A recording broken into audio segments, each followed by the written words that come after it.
পুরো বাংলা বিভাগের বিভাগীয় প্রধানের রুম এটা ভাঙচুর করে লেগেছে সব। আর আমাদের অফিস রুম স্টাফ রুমে স্যারদের যত চেয়ার টেবিল আছে সব ভাঙে চুকে চলে গেছে। আর কলেজ তো ধ্বংসাত্মকভাবে ইয়ে করছে, যত চেয়ার টেবিল আছে সব বাইরে ভাঙছে।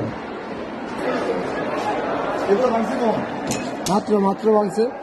অফিস রুমে ঢুকে স্যারদের যত রুম আছিল সব ভাঙে চুকে চোরমার করে দিছে ওরা। যত প্লেট আছিল সব ভাঙছে, কাগজপাতি ছিল সব উড়াই দিছে বাইরে নিয়ে।